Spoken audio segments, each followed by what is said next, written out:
Welcome students to today's economics class, and in today's class we will discuss how to estimate national income using expenditure method.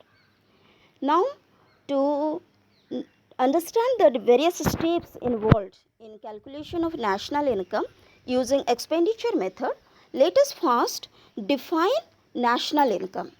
So, when we are calculating national income using this expenditure method, we can define national income as the sum of all the expenditures incurred to buy the final goods and services, underline the word final goods and services by all the normal residents of an economy in one accounting year.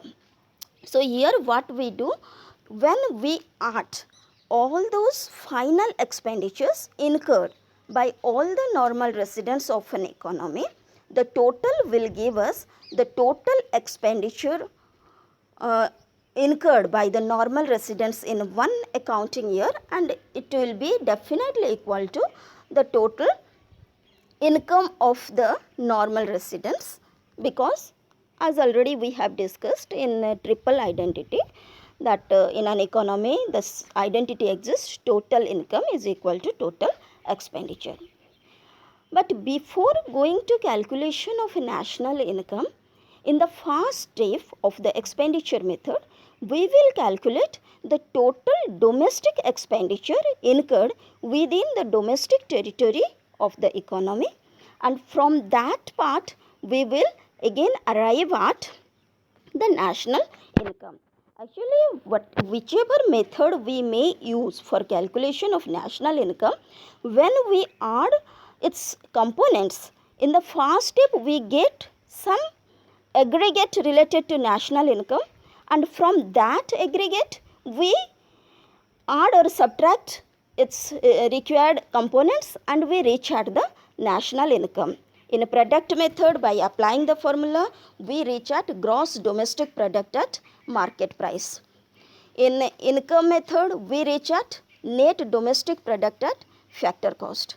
And here, in the expenditure method also, we will reach at gross domestic product at market price. Then why we reach at gross domestic product at market price, that we will discuss. Now, let us start with the sectors of an economy. We know that in any economy there exist four sectors: household sector, farm sector, government sector and foreign sector, otherwise also called rest of the world sector. Now, whenever any expenditure is incurred in an economy, it will either must have been incurred by the household sector or by the farm sector or by the government or by the foreign sector. So, when we add all the expenditure, final expenditure of all these four sectors, we will get the total expenditure incurred in the economy in 1 year. And because the total expenditure is equal to total income, from that step we can also reach at the national income. So, all the four sectors incur the expenditure to purchase the final goods and services, and the sum of all the final expenditure incurred by these four sectors give us GDP at market price. Now, let us discuss why it is gross domestic product at market price. It is gross because here whatever final investment expenditure is taken into consideration, it is in gross terms. The gross investment expenditure is added over here. So, the aggregate that we reach at will be gross concept. Then domestic, because here we are adding the final expenditure incurred within the domestic territory. Then why it is at market price? Because any expenditure that are incurred by these sectors will definitely be at market price. Whenever we pay anything, we purchase anything, it is at market price. So, the aggregate at which we will reach in the first step of the expenditure method will be gross domestic product at market price. Now let us go in detail the various components of the gross domestic product at market price under expenditure method. The first one is private final consumption expenditure.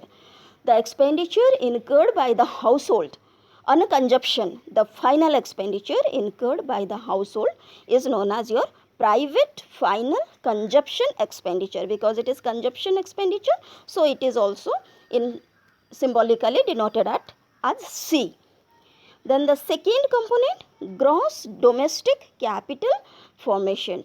We know capital formation is nothing but investment. So gross domestic capital formation means it is the gross investment expenditure incurred within the economy. It is also symbolized as I for investment expenditure.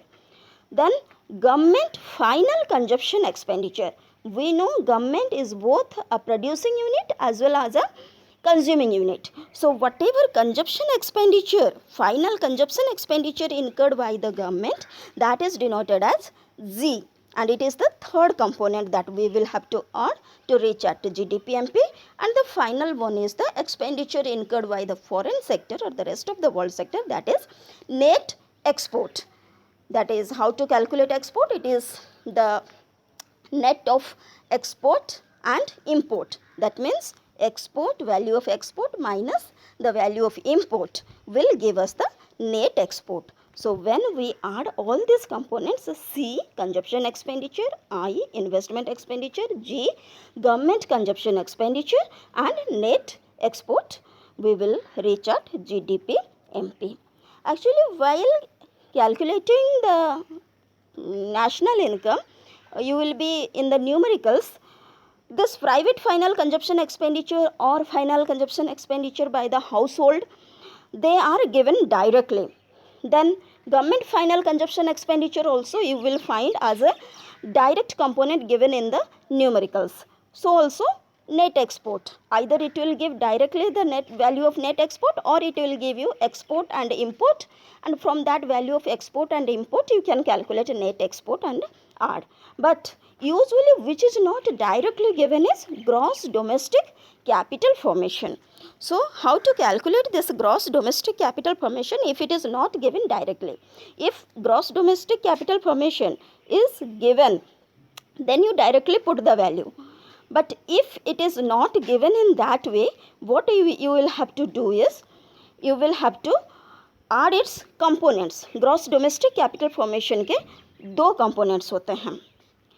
कैसे? Gross, sometimes you will get gross domestic fixed capital formation, and if it is given gross domestic fixed capital formation, then it is a part of the gross domestic capital formation. The another part that is remaining is change in stock.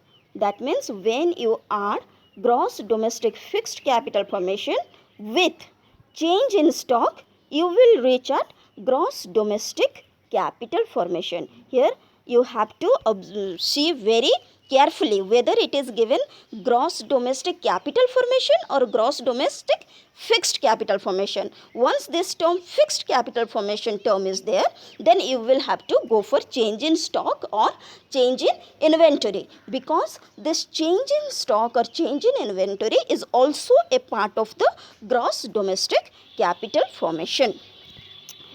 So now again, gross domestic fixed capital formation, if it is given, then all right.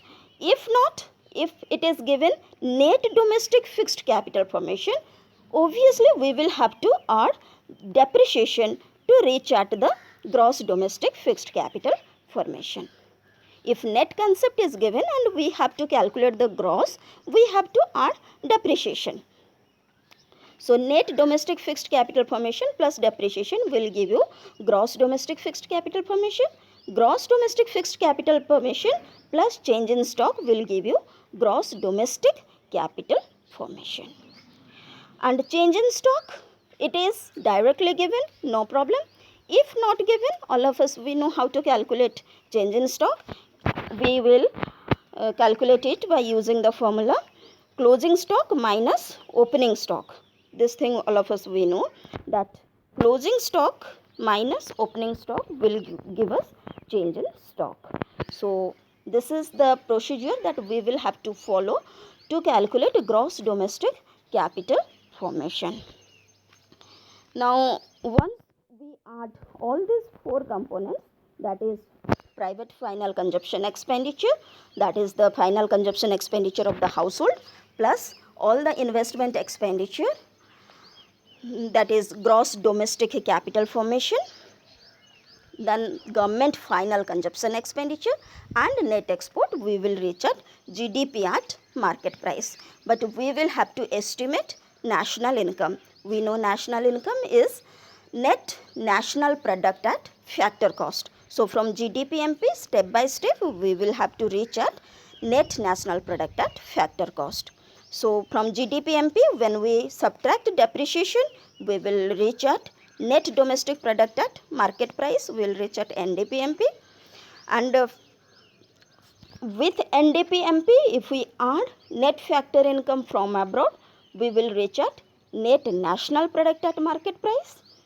And with from net national product at market price, when we subtract net indirect tax, we will reach at net national product at factor cost, which is nothing but national income.